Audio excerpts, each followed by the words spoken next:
நீரிகனியப்போடவள் பொறி கப்பிய கரிமோகன் அடிவேணி கற்றிடும் அடியவர் புத்தியில் உரைபவர் கற்பகமன வினை கடிதேகும் தம்மதியமும் வைத்திடும் மரன் மகன் மற்பொரு தீரல் போய மறையானி மத்தள வைரனை உத்தவி புதல்வனை மட்டவில் மலர் கொடு படிவேனே முத்தமிழடைவினை முற்படுகிரிதல் முற்படை எழுதிய முதல்வோனே முப்புறம் எரிசதாச்சுவனுரை ரதம் அச்சது பொடி செய்த அதி தீரா துயரது கொடு சுப்பிரமணிபடும் அப்புணம் அதனிலை இவமாகி அக்குறமகளுடன் அச்சிறு முருகனை அக்கணவனம் அருள் பெருமா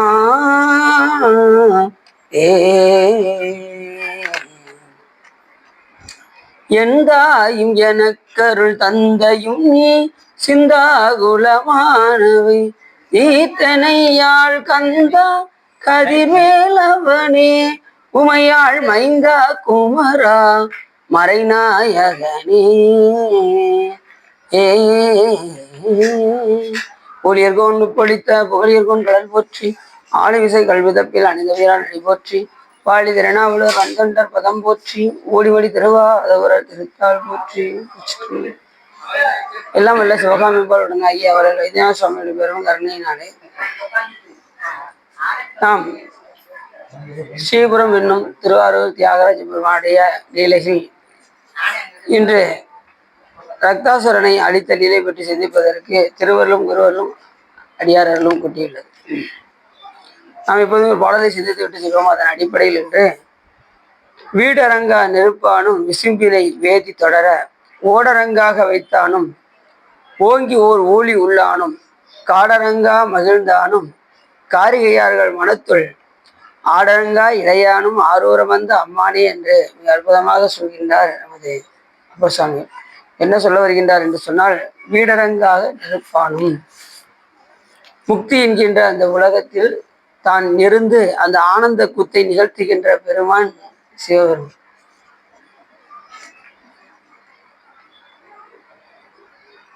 எல்லா சமயங்களும் ஒவ்வொரு முக்தி சொல்லும்.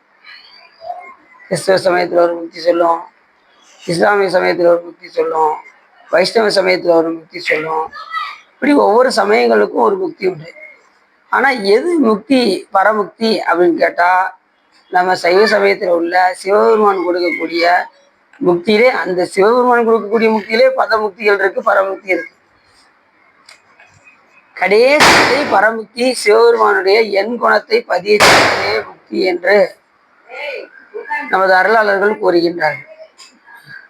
அதை இயக்கிமாறு 64 வரை எண்குணம் செய்த ஈசனே மயக்கமாயதோர் மும்மலப்பல வல்வினைக்குள் அழுந்தவும் துயக்கருத்தனை ஆண்டு கொண்ட நின் தொய்மலர் கடல் தந்தியனை கயக்க வைத்தது யார் முனையை வந்து காட்டினாய் கழுக்குண்டிலே என்று மாணிக்கவாச பெருமானை கூறுகின்றார். அந்த 64 பெண்களுக்கு சிவபெருமான் எண் குணத்தை பதிய வைத்தார் அப்படின்னு சொல்றார்.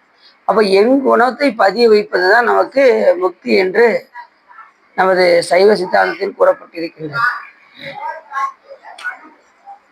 அப்ப மற்ற முக்திலாம் முக்தி கிடையாதா அப்படின்னா, அதெல்லாம் பதத்தில் போய் அடங்கும், மறுபடியும் பிறவிக்கு வித்தாக ஆகிவிடும். ஆனால் சிவபெருமான் கொடுக்கக்கூடிய முக்தி பெற்றாச்சுன்னா நாம பூலோகத்துக்கு வர வேண்டிய அவசியம் இராது.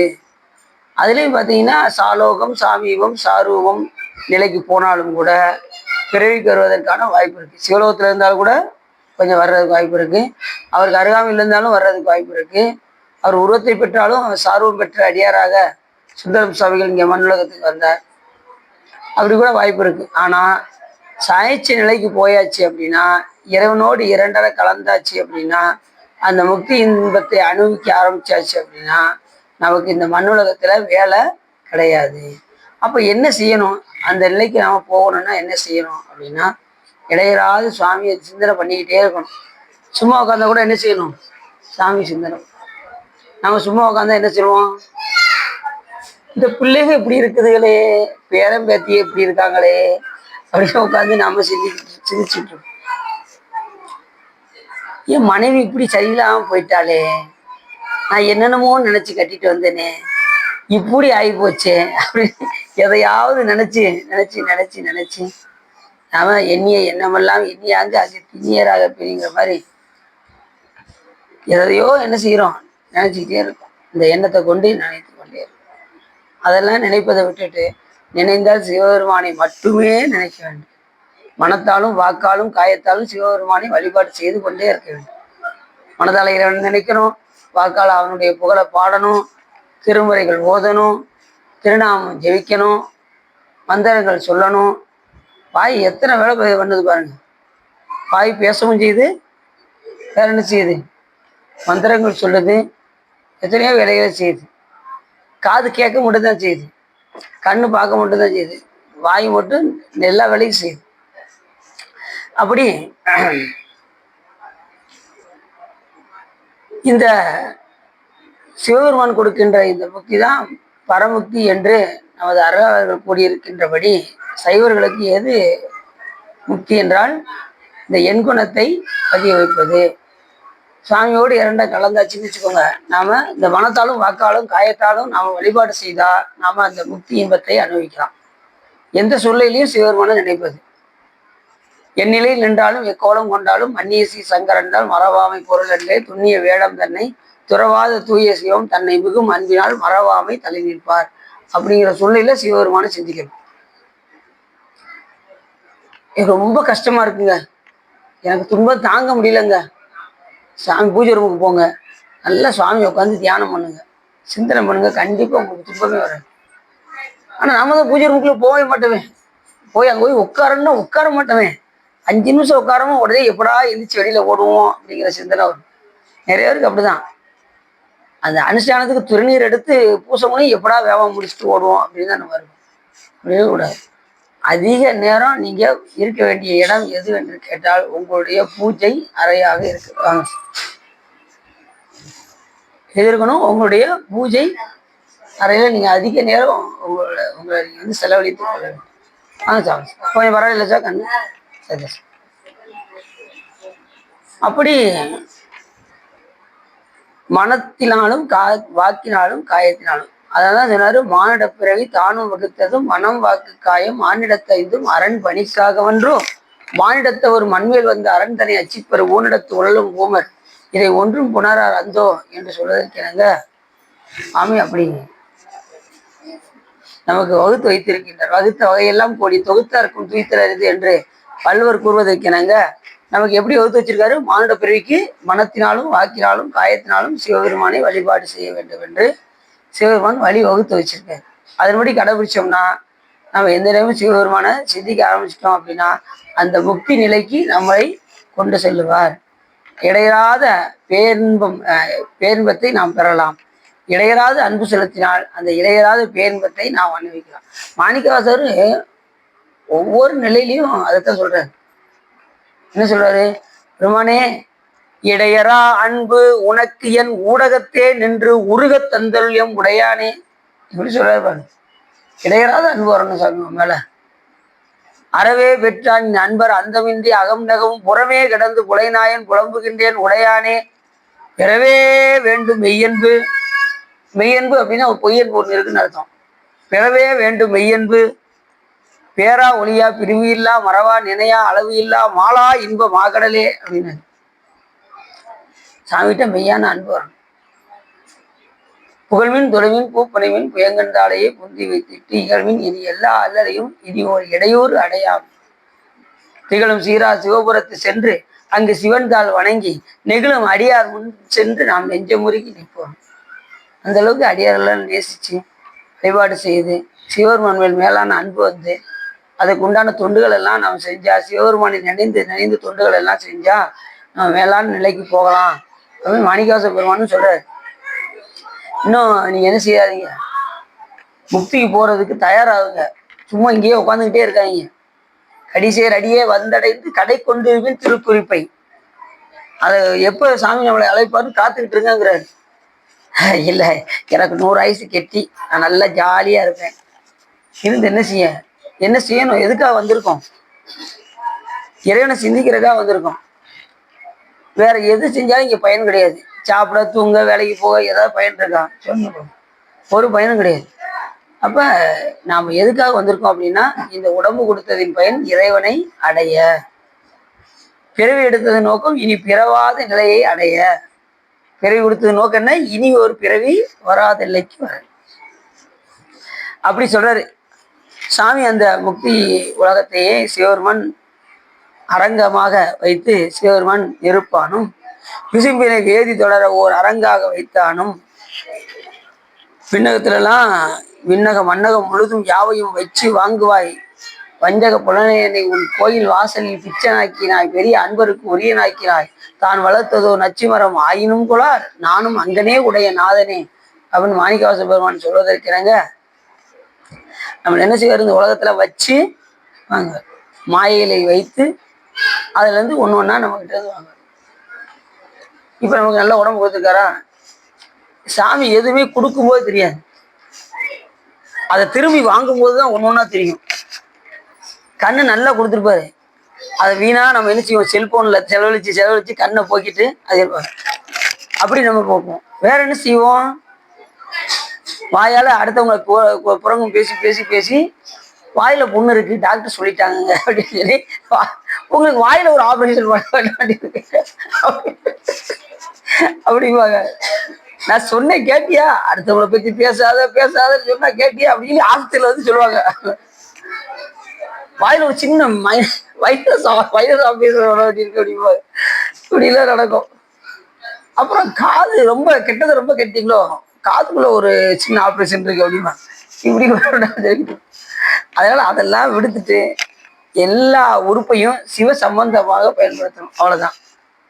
காதால இறைவன் போல கேட்கணும், கண்ணால இறைவனை பார்க்கணும், வாயால இறைவனை வாழ்த்தணும், கையால கூப்பி தொழணும், காலால இறைவன் திருக்கோயில் வளம் வரணும். இதுதான் சரிதானே?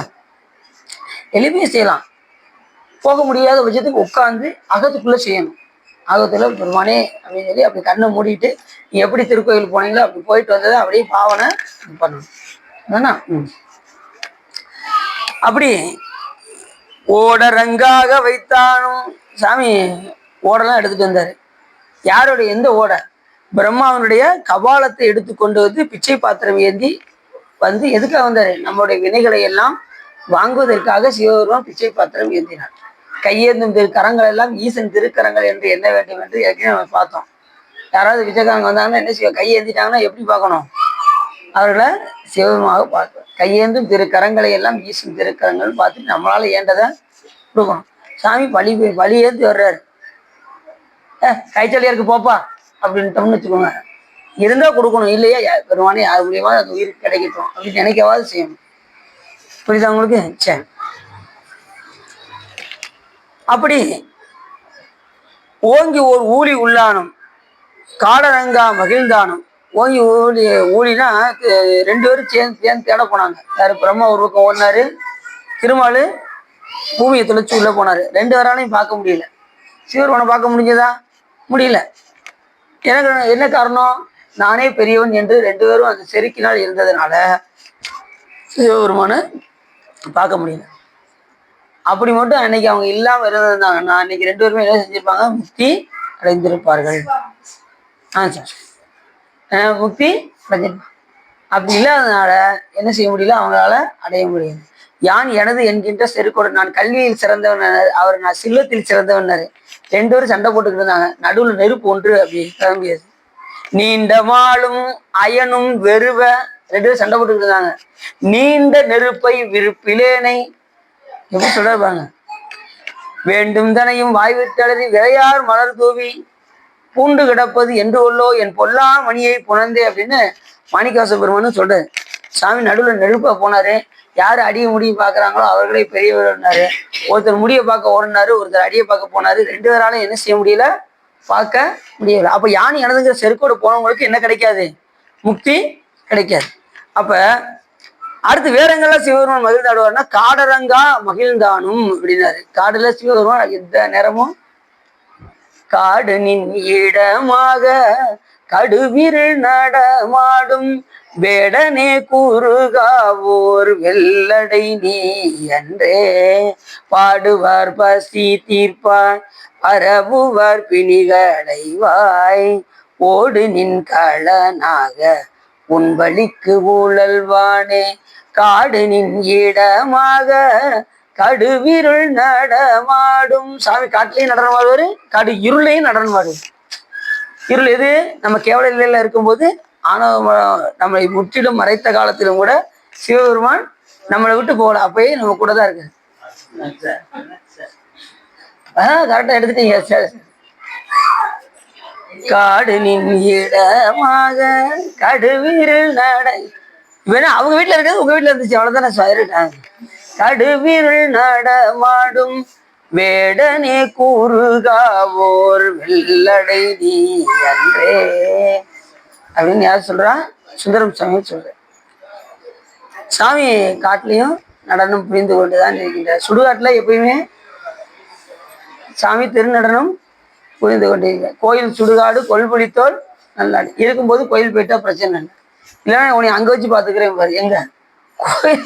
உன்னை கோயில வச்சு பாத்துக்க, சுடுகாட்டுல வச்சு பாத்துக்கிறேன் பாரு. இருக்கும்போதே கோயிலுக்கு போய் வழிபாடு செஞ்சு அடியவர்களோடு என்னையும் வழிபாடு பண்ணிட்டா பிரச்சனை இல்லை. இல்லைன்னா கண்டிப்பா ஒரு நாள் எங்கதான் போய் ஆகணும். அங்க மட்டும் யாரும் போக மாட்டேன்னு சொல்லவே முடியாது. நான் வரமாட்டேன் அப்படின்னு சொல்லி வச்சுக்கோங்க, கரெக்டா இழுத்து உள்ள போயிடும். சுடுகாடு கண்டிப்பா ஒரு நாள் போகத்தான் போறோம். விட்டு விட போகுது உயிர், சுட்டு விட போகிறார் சுற்றத்தார். அதுக்குள்ளேயும் நாம என்ன செய்யணும்?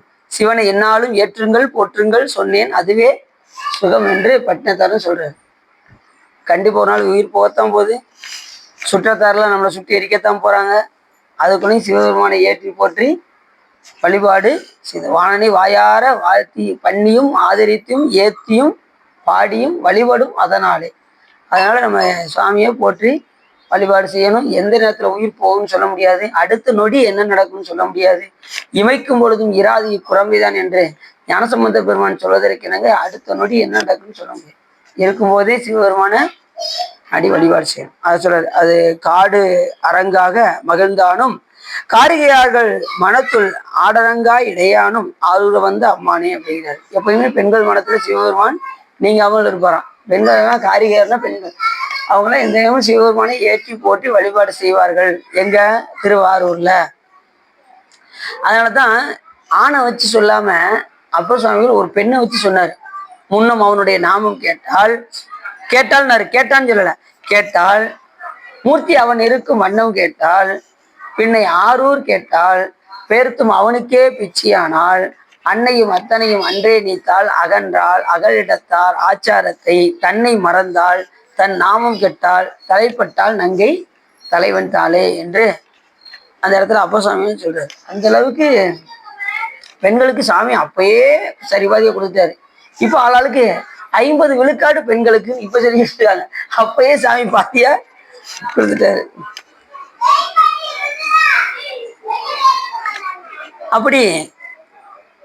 அப்படிப்பட்ட பெருமான், முக்தி இன்பத்தை தரக்கூடிய பெருமான், ஐந்தொழிலை புரிகின்ற பெருமான், பிரம்மா விஷ்ணுக்கு அரிதாக இருக்கக்கூடிய பெருமான், காட்டில் நடனமாடக்கூடிய பெருமான், பெண்கள் மனத்தில் எப்பொழுதும் நீங்கால் மேல் இருக்கக்கூடிய பெருமான்.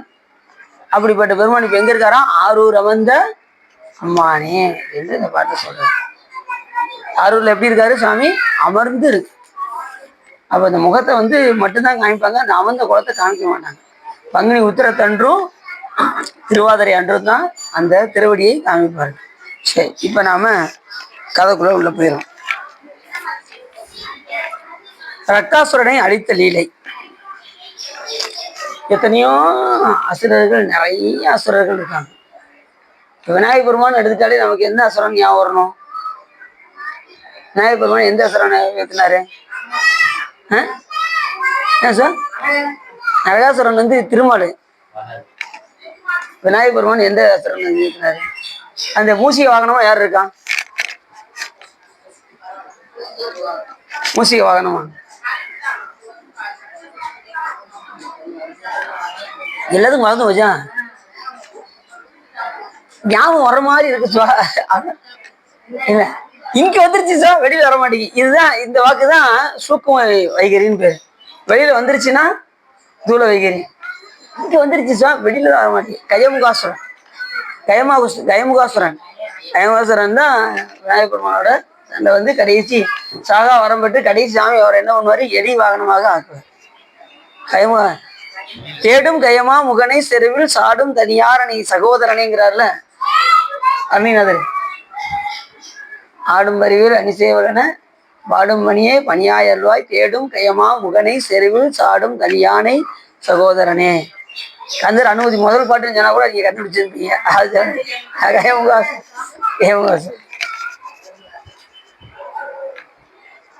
எண்ணில்லாத அசுரர்கள். அது மாதிரி முருகப்பெருமான் சொன்னது நமக்கு எந்த இது வரணும், சூரபத்மனி ஆகணும். சூரபத்மன்னா பண்டைய பிறவில செய்த தவம். முருகப்பெருமான 2 பேரு, சூரன் பத்மன் என்ற 2 பேரு முருகப்பெருமான வழிபாடு செய்து தவம் ஏற்றுகின்றார். அப்ப முருகப்பெருமான் அவருக்கு காட்சி கொடுத்து நாங்க 2 பேரும் என்ன பண்ணணும், சேவலும் மயிலுமாக ஆகணும் கேட்டதுக்கு அப்புறம் பிறவி எடுத்து வரணும் அப்படிங்கிறதுக்காக சாமி என்ன பண்ணுவாரு, அவங்க 2 பேரையும் அசுரர்களாக இருக்கும்படி செய்து அவர்கள் கேட்டுக்கொண்டதற்காக நாங்கள் இருவரும் ஓர் உடலில் இருக்க வேண்டும் என்று அந்த 2 அசுரர்களும் கேட்க, சூரனும் பதுமனும் 2 அசுரர்களும் ஓர் உடலில் 2 பேரு ஓர் உடலில் இருக்க வேண்டும் என்று வேண்ட முருகப்பெருமான் அவற்றுக்கு அந்த அருளை புரிந்தார். அது 2 பேர் தான், ஒரு ஆள் கிடையாது. சூரபத்மன் ஒரு ஆள் கிடையாது, 2 பேர். கடைசி அந்த சண்டையில சாமி வேலை வைத்து 2 கூறாக ஆக்கி சேவலும் மயிலுமாக அவர்களை ஆக்கினார். ஒருத்தர் சேவலும் ஒருத்தர் மயிலும். அப்ப 2 பேர் ஆயிடுச்சா? 2 பேர் தானே. இப்படி எண்ணில்லாத அசுரர்கள் இருக்காங்க. இமயமலை சாரலில் ரக்தாசுரன் என்னும் ஓர் அசுரநாதன் இருந்தார்.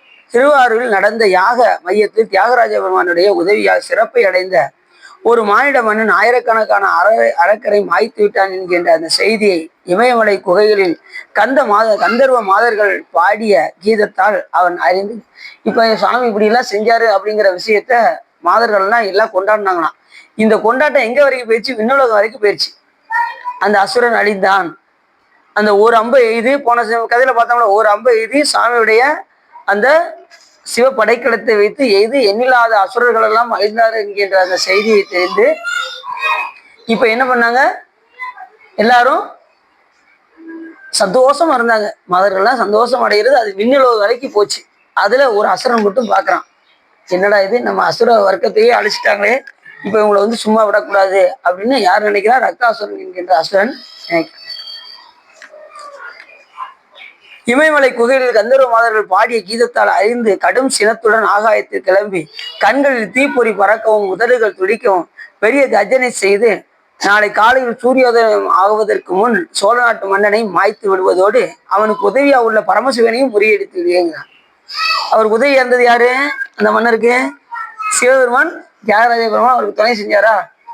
போய் என்ன பண்ணாரு, அவனை மாய்த்து விடு என்று ஒரு அம்பை வேற கொடுத்தாரா? அதனால இதை துணை புரிந்து பரமசிவனையும் விட மாட்டேன் என்று இருந்தார்.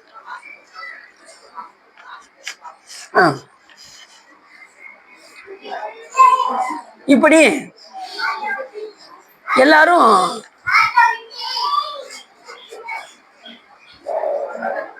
ஆடி பாடி மகிழ்ந்து கொண்டிருந்தார்கள். அந்த செய்தியை கேட்டு அனல் பறக்க இதழ் துடிக்க, வாங்க சார்.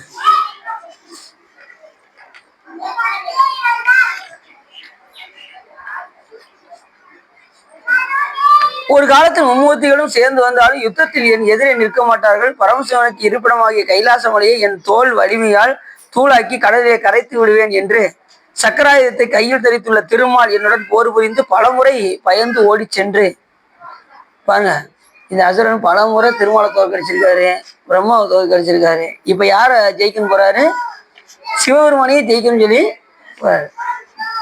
கொஞ்சம் ஆணம் வந்துருச்சுன்னு வச்சுக்கோங்களேன், நம்மளால என்னடான்னு செய்யலாம் அப்படிங்கிற ஒரு அகந்தை வந்து எல்லா அசுரர்களுக்கும் இயல்பாக வரக்கூடியதுதான். அதே போல சலந்தாசுரன் என்கின்ற ஒரு அசுரன் இருக்கான். அவன் வந்து கடல் நீர்ல பிறந்தவன் சலந்தாசுரன். சலம்னா தண்ணி, தண்ணில இருந்து பிறந்தவன் சலந்தாசுரன்.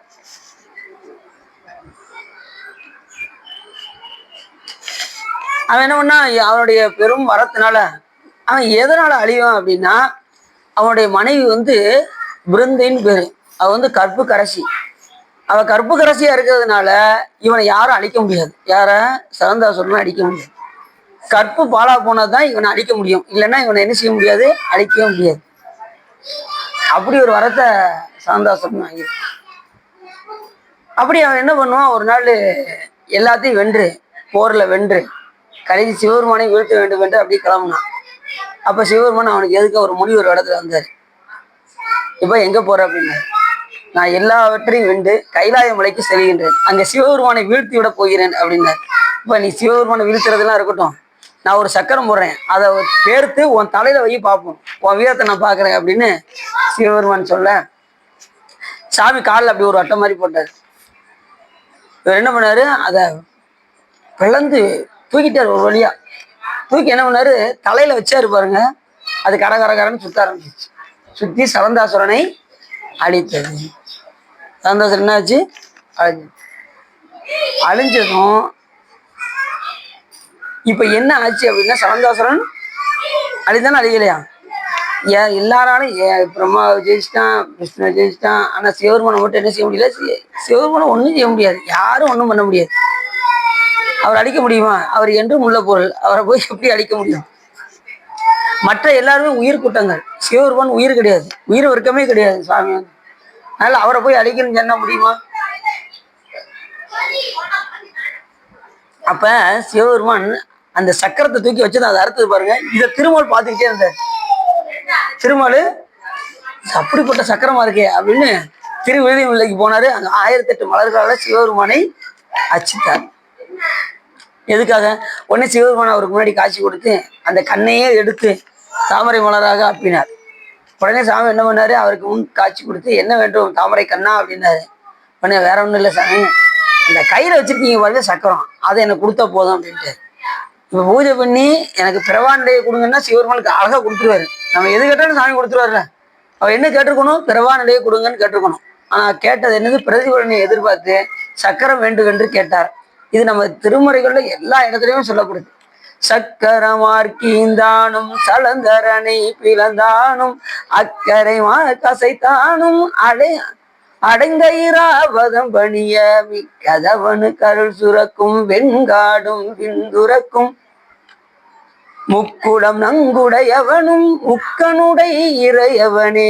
ஞானசம்பந்தர் சொல்றாரு இந்த பதியத்துல. இந்த பாட்டு, கண் காட்டும் நுதலானும் கனல் காட்டும் கையானும் வெண்காட்டில் ஊரைவானும் விடை காட்டும் கொடியானே. ஞானசம்பந்தர் பாட்டுலாம் அப்படியே அங்க 3 குளம் இருக்கிறது அப்படியே சொல்றாரு.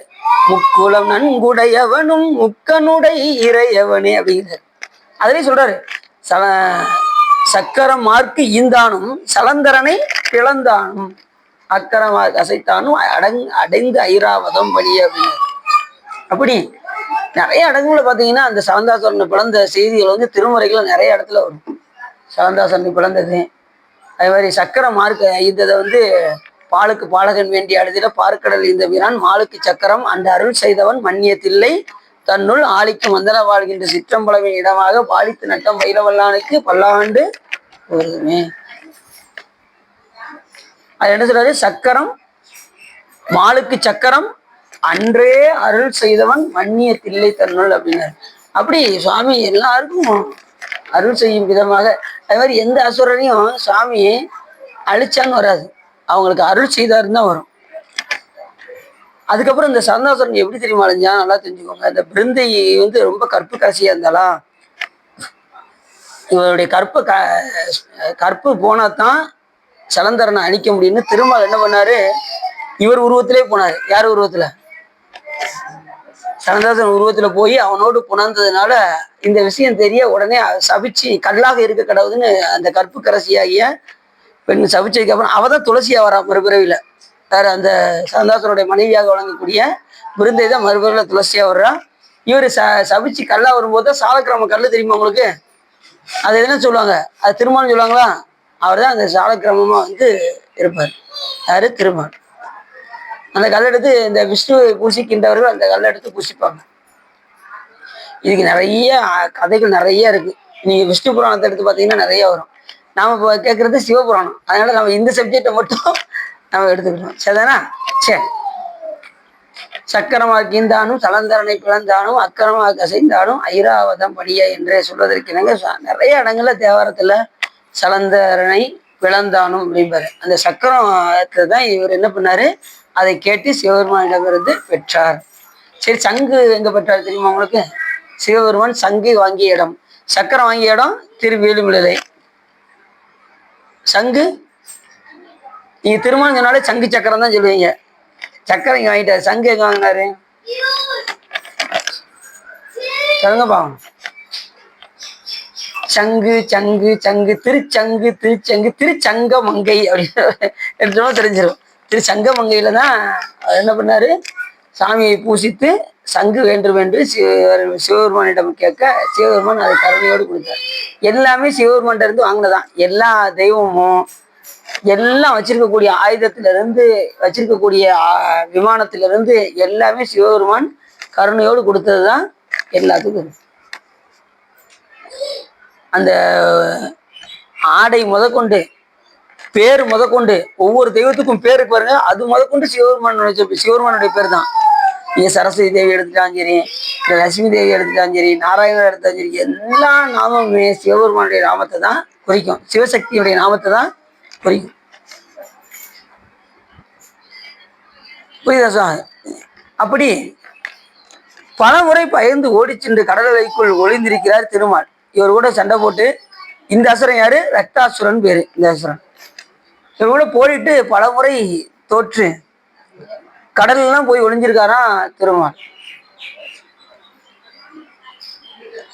அக்னி முதலிய திக்குப்பாளர்கள் என்னிடம் பயந்து தன் நகரை அடைந்து குதிக்காய் ஓடி ஒளிந்திருக்கின்றனர். இப்படிப்பட்ட ஈக்கு ஒப்பான அம்மானிட அரசனை இப்போதே பிண்டமாக்கி ரிஷிகளையும் வேதியர்களையும் வேருடன் பிடுங்கி விடுகிறேன் என்று எனது பராக்கிரமத்தால் சூரிய முதலிய நவக்கிரகங்களை அசைவிட்டு ஒரே இடத்தில் தங்கி இருக்கும்படி செய்வேன். என் மாயாசக்தியால் மேடு பள்ளமாக பள்ளம் மேடாக இருக்கும்படி தரை கடலாகவும் கடல் தரையாகவும் தோன்றும்படி செய்வேன் அப்படின்னு அந்த ஒரு வேகத்துல இந்த அசுரன் என்ன பண்றான், அவன் எப்பயுமே ஒரு கோவம் வந்துச்சுன்னா யாரும் சும்மாவே இருக்க மாட்டாங்க. பண்ண சும்மா விட மாட்டேன், என்ன செய்யறன்னு மட்டும் பாரு அப்படின்னு சொல்றோம்ல, அதே மாதிரி இந்த அசுரனுக்கு பயங்கர கோவம் வருது, இந்த ரக்தாசுரனுக்கு.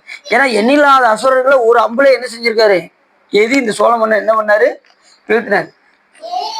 அதனால கடும் சினம் உண்டு. இப்ப நம்ம கூட இருந்த நண்பர்களை யாராவது சொல்லிட்டாங்கன்னு வச்சுக்கோங்களேன், நம்ம பொறுப்போமா, சும்மா இருப்போமா? உடனே பொங்கி எழுந்த மாட்டோம். நம்ம படிக்கிற காலத்துல அடையெல்லாம் ரொம்ப சண்டை போட்டிருக்கேன். நண்பருக்கு ஏதாவது ஒன்று ஆச்சு நான் போய் சண்டை போடுறது, அந்த வகையெல்லாம் உண்டு. யாரும் நண்பருக்கு ஏதாவது ஒன்றுச்சுன்னா சும்மா இருக்க மாட்டாங்க. அதே மாதிரி குளத்துல யாருக்காவது ஒன்று ஆயிடுச்சுன்னா உடனே நிறைய பார்த்தீங்கன்னா அந்த பஞ்சாயத்து, இந்த கட்ட பஞ்சாயத்துல எப்படி நடக்கும் அப்படின்னா, கிராமத்துல ஒருத்தர் ஒரு குளத்துல ஒருத்தர் இழிவா பேச உடனே 2 பேர் வெட்டிக்கிட்டு போய் உள்ள போய் உட்கார, இந்த மாதிரி தான் அதிகமான கட்ட பஞ்சாயத்து நிறைய நடக்கும். எல்லாம் ஒருத்தர் தாழ்வா பேசிட்டோம்னா உடனே போவோம். சாதாரண பேச்சு ஆரம்பிச்சது அப்படியே வார்த்தைகள் கூட கூட கூட கூட ஒரு சொல்லு மெல்லும், ஒரு சொல்லு கொல்லும், அப்படித்தானே இருக்கும். நல்ல சொல் இருந்தா பிரச்சனை இல்லை, கெட்ட சொல்ல மாறிடுச்சுன்னா என்ன ஆகும், அது தீவிரியில போய் முடிஞ்சுக்கும். அப்புறம் என்ன ஆகும், கோபம் வரும். கோபம் வந்தா என்ன வரும், கொலையில போய் முடியும். இப்படி எல்லா விதமான கோபம் ஒண்ணு வந்து எல்லா நற்குணங்களையும் அழிச்சிடும். கோபம் என்பது எல்லா நற்குணங்களையும் அழித்துவிடும். எது போல அப்படின்னா, ஒரு அண்டா பால்ல ஒரு துளி விஷம் கலந்தா என்ன ஆகும், அந்த பால் முழுவதும் கெட்டு போயிடும். அதே போல அவரா அப்படி நல்லவருங்க, கோயிலுக்கு தினசரி போறாருன்னா பாருங்களேன், இப்படி ஒரு நல்ல பேரு. அவரா பூ கட்டுவாருங்க, அவரா எல்லாம் பண்றாருங்க, 4 பேருக்கு நல்லது செய்யறாருங்க, இப்படி எல்லாம் பேர் எடுத்துட்டு ஒரு கெட்டது செஞ்சுட்டோன்னு வச்சுக்கோங்க, அவர் என்ன சொல்லணும், இவனை போய் நல்லது நினைச்சேன் பாரு அப்படின்ட்டுருவாங்க. ஒரு செகண்ட்ல இருக்கிற நற்குணம் அவனை இப்படி கோவப்படுவானே அவன், அப்பா அவன் கோவத்தை கொண்டு போய் இதுலதான் வைக்கணும் அப்படிம்பாங்க. அப்படி சொல்லுவாங்கல்ல, கோவம் வந்துருச்சுன்னா அவனுடைய எல்லா நற்குணங்களும் பாலாக ஆகிவிடும். இது இங்கிலீஷ்ல வில்லியம் ஷேக்ஸ்பியர் எழுதியிருக்காரு, ஒரு கவிதை எழுதியிருக்காரு. என்ன கவிதைனா, தி ஸ்பாய்சன் ட்ரீ அப்படின்னு எழுதியிருக்காரு. தி ஸ்பாய்சன் ட்ரீனா என்ன அர்த்தம், பார்த்தீங்களா கரெக்டா பார்த்தீங்களா, இங்கிலீஷ் எப்படி தி ஸ்பாய்சன் ட்ரீ, ஸ்பாய்சன்னா நச்சு, ட்ரீனா மரம், நச்சு மரம், இது ஒரு பெரிய விஷயமா அப்படின்னு கரெக்டா சொல்றேன். நச்சு மரம். நச்சு மரத்துல என்ன பழுக்கும்? என்ன பழம்? நச்சு பழம் தான் பழுக்கும். என்ன சார்? சரி சார். சரி, அப்ப நச்சு மரத்துல என்ன பழுக்கும்? நச்சு பழம் தான் பழுக்கும். அப்ப கோபம் உள்ள இடத்துல என்ன வரும்? எல்லா விதமான நற்குணங்களையும் அழைச்சு அது எதுல போய் முடியும்? கொலையில போய் முடியும். கோபம் எதுல முடியும்? என்ன மிருகம் ஆக்கிறாதரா, இங்க பாரு என்னை மிருகம் ஆக்கிறாத அப்படி பார்த்துருக்கீங்களா? அடுத்த நிமிஷம் வெட்டிட்டு ஜெயில போய் உட்காந்துருப்பாங்க. 14 வருஷம் ஆயுசு முடிச்சிடும். வெளியில் வரக்குறைய எல்லாருமே போய் சேர்ந்துருவாங்க. அப்படி ஆயிப்போம் நிலைமை. இந்த உலகத்துல ரொம்ப வாழ நினைக்கிறீங்களா? நம்ம எதுக்கு ரொம்ப காலம் வாழணும்னு நினைக்கிறோம் சொல்லுங்க பாப்போம். எனக்கு ஆயுசு நான் ரொம்ப இருக்கணுங்க, நான் எப்படியும் ஒரு 90 வயசு வரைக்காவது வாழணுங்க அப்படி.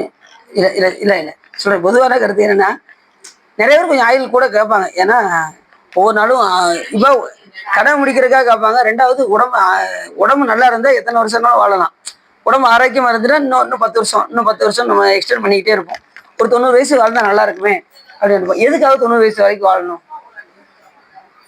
கடமை முடிக்கிறதுக்காக இல்லை. நம்ம அதுக்கு வந்து இந்த கடமை முடிக்கிறதுக்காக வந்திருக்கோம். சிவபெருமான வழிபாடு பண்றதுக்கு வந்திருக்கோம். இந்த உடம்பே அதுக்கு தான்.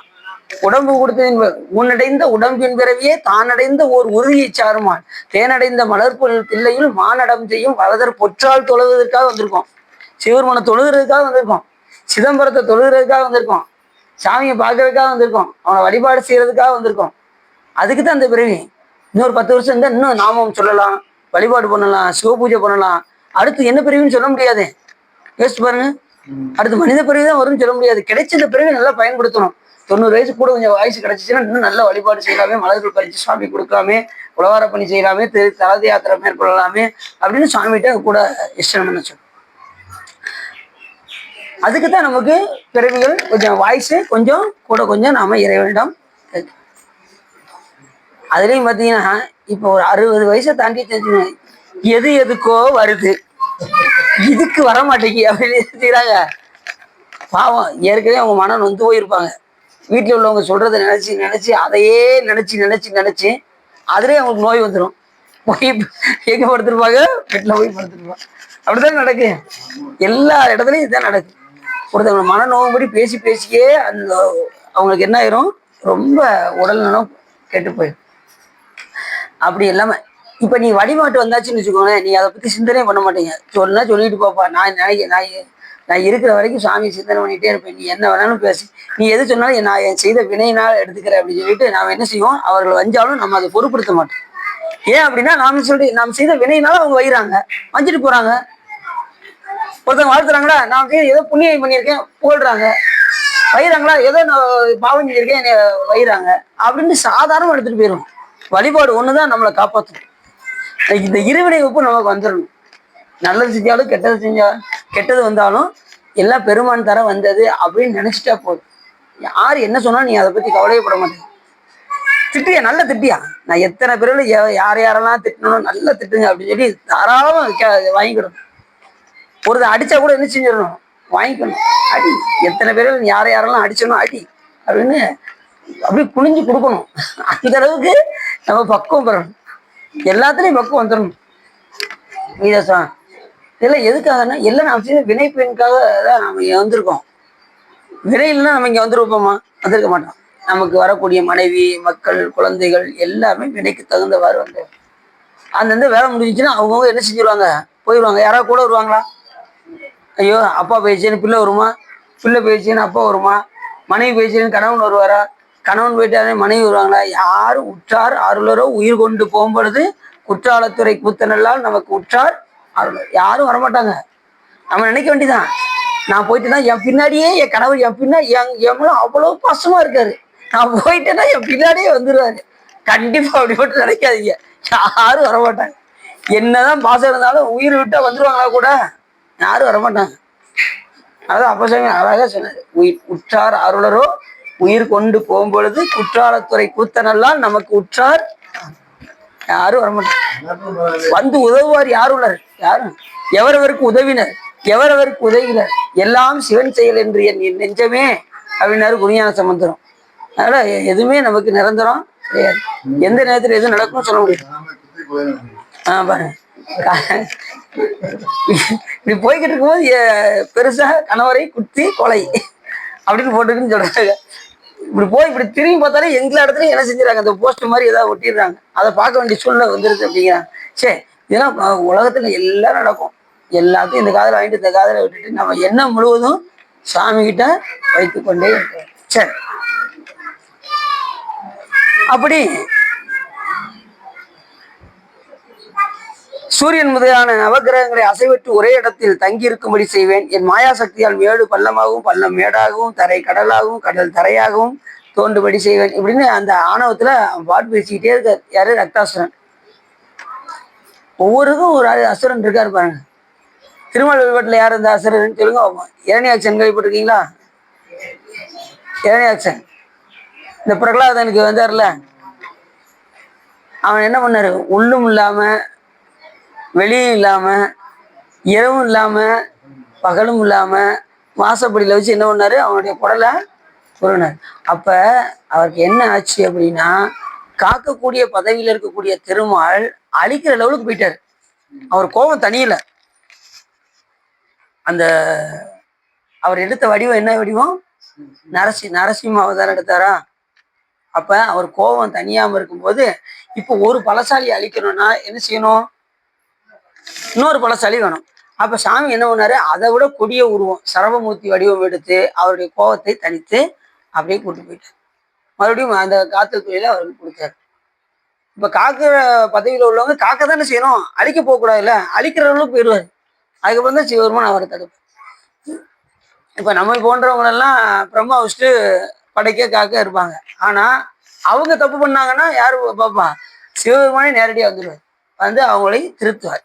அவங்க தவறாக ஏதாவது செய்தால் சிவபெருமானை நேரடியாக வந்து திருத்துவார்.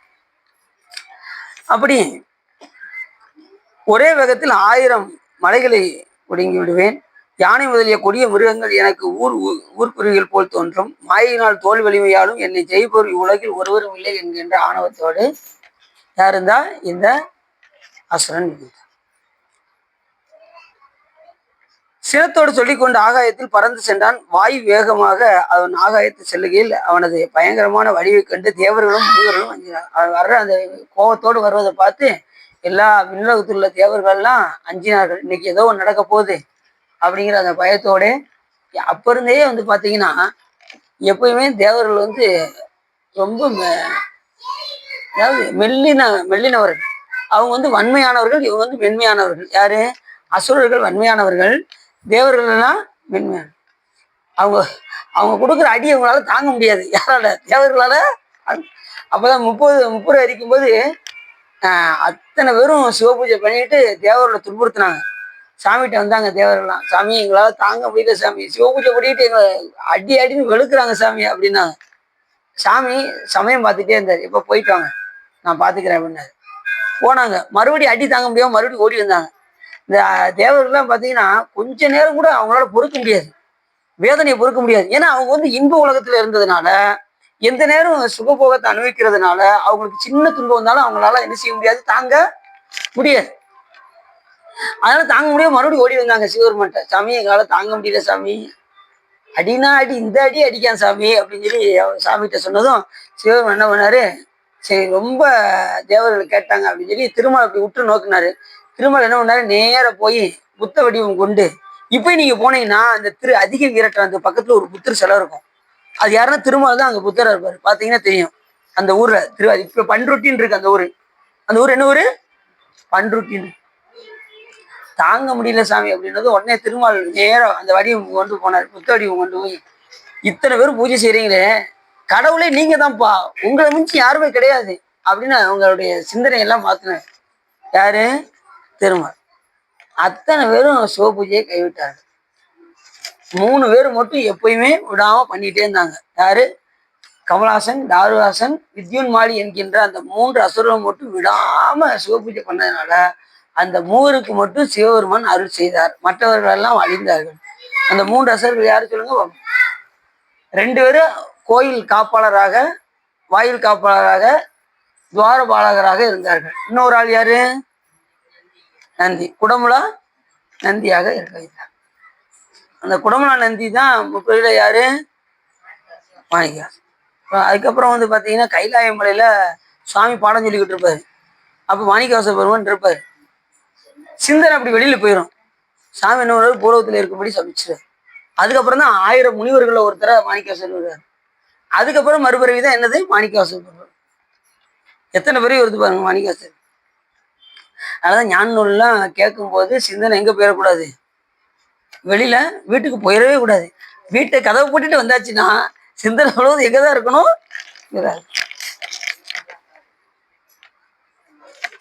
வீட்டுல வேற விருந்தாள் வாரேன்னு சொன்னாங்களே, வரலையே. இவர் சொற்பொழிவு சீக்கிரம் முடிப்பாரா முடிக்க மாட்டாரான்னு தெரியலையே. 7:30 மணிக்கு முடிச்சாருன்னா 7:35 அங்க போய் இருக்காவே அப்படின்னு அப்படின்னு நினைப்புக்கு இருக்கக்கூடாது. எப்போதும் சாமி கிட்டதான் இருக்கணும். ஞான நூல் தன்னை ஓதல், ஓதுவித்தல், கேட்புவித்தல், தான் கேட்டல், ஈனமில்லா நற்பொருளாதனை சிந்தித்தல், இவை 5 இறைவனை அடைவிக்கும் எளிமையான பூசை அப்படின்னாரு. இது சிவ பூஜையாம். சிவருமனை பத்தி கேட்கறது என்ன பூஜை? எளிமையான சிவ பூஜை அப்படின்னாரு. இந்த வேள்வியில எல்லாரும் வந்து கலந்துகிட்ட உங்களுக்கு எல்லாம் என்ன கிடைக்கும்? சிவ புண்ணியங்கள் உண்டாகும். சிவருமன் அக்கௌண்ட்ல அங்க கிரியேட் ஆயிரும். ரைட்டு, இவ்வளவு நேரம் இவரு சிவ புண்ணிய செயல் ஈடுபட்டிருக்கின்றார் அப்படின்னு சிவபெருமான் அவருடைய அக்கௌண்ட்ல எழுதிடுவார். நீங்க இங்க இருக்கும்போது எவ்வளவு காலம் இறைவனுக்காக செலவிடுகின்றீர்கள் அதுதான் உங்க கூட வரும். மற்ற எதுவுமே உங்க கூட வராது. என்ன எப்படி சொல்றீங்க? என் பேரனுக்கு எத்தனை வீடு கட்டி வச்சிருக்கேன் தெரியுமா உங்களுக்கு?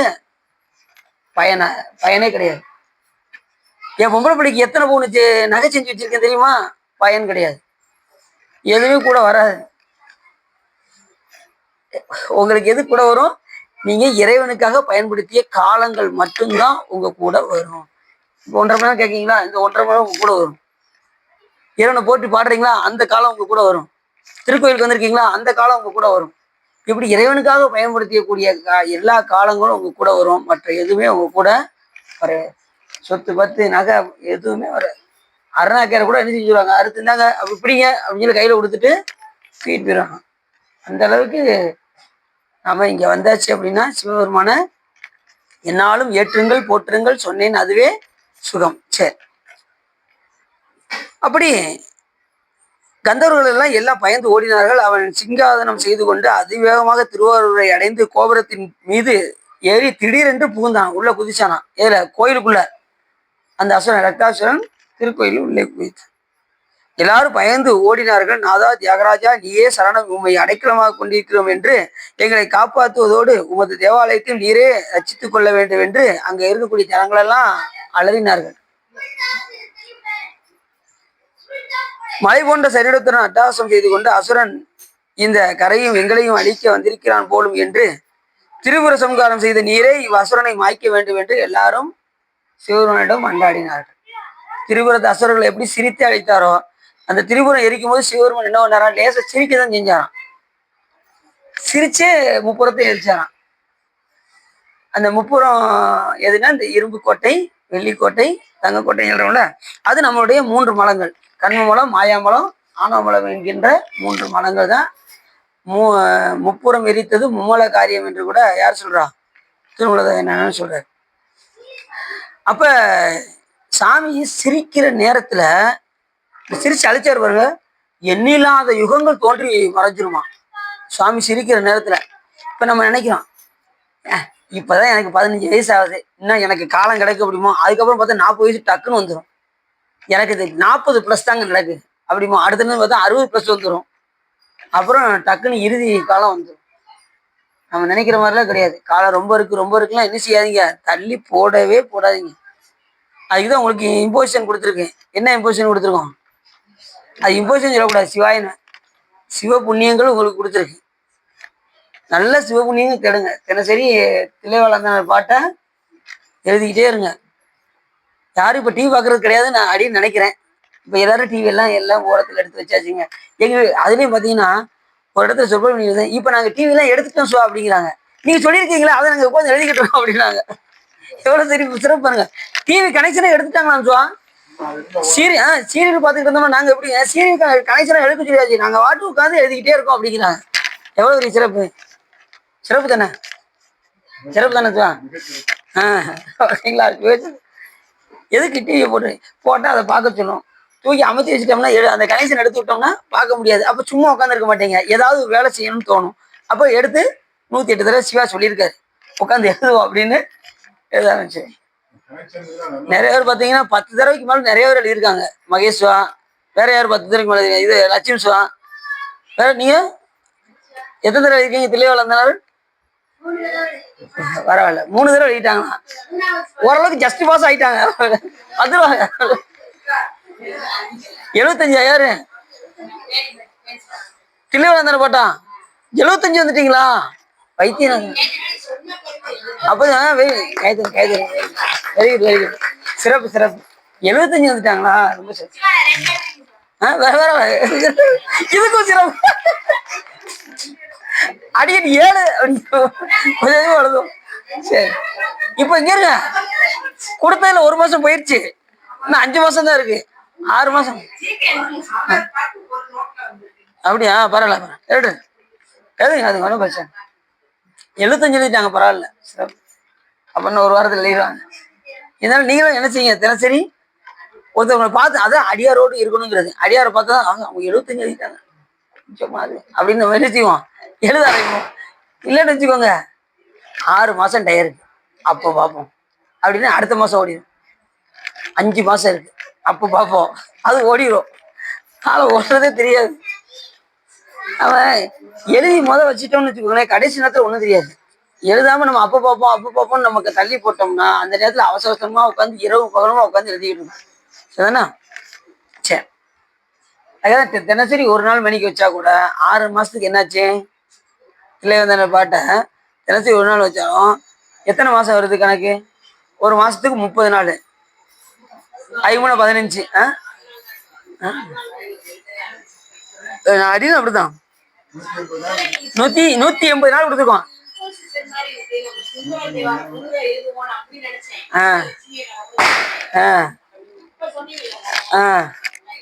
அப்படியா? இதை முன்னாடி இருந்தே நான் சொல்றேன், தில்லைவாழ் தானே எழுதணும் சொல்லிட்டே இருந்தேன்னா, அதான் இதை எப்படியாவது எழுதிடணும். ஏன்னா எல்லாரும் துன்பம் இல்லாம இருக்கணும் அப்படின்னா தில்லைவாழ் பாட்டை எப்படியாவது 108 தடவை என்ன பண்ணிடுங்க, உங்க வாழ்க்கையில துன்பமே வராது. ஏன் அந்த ஒரு பதியத்தை பாடுறதுக்காக சுந்தரம் சாமியில் அங்கிருந்து வந்தாரு. நீங்க எழுத ஆரம்பிச்சிட்டீங்களா சார்? எத்தனை எழுதிருக்கீங்க? 2 எழுதிருக்கீங்களா? சரி, பரவாயில்ல, 2 எழுதிட்டீங்களா, பெரிய சிறப்பு. தினசரி 1 தடவை உட்காந்து எழுதிருங்க. ஏன்னா 180 நாள் கொடுத்துருக்கோம், நீங்க 108 நாள் தான் நீங்க எழுத போறீங்க. தினசரி 1 தடவை எழுதிருங்க, தெரியாம. சரிதானா? நீங்க எழுத ஆரம்பிச்சிட்டீங்களா? 2 தடவை, பரவாயில்ல, 2 அப்படின்ட்டாங்க. சரி, ஏன்னா 11 பாட்டு எழுதுறது கொஞ்சம். சரி, ரைட்டு. அப்படி கோபுரத்தின் மீது பால்படுத்தி கொண்டிருந்தான், உன் தலையை இப்போது உடைத்து. இப்ப சாமி என்ன பண்ணாரு, தியாகராஜ பெருமான் அவனுக்கு முன்னே தோன்றினார். யார் முன்னாடி? அந்த அசுரன் முன்னாடி தோன்றி,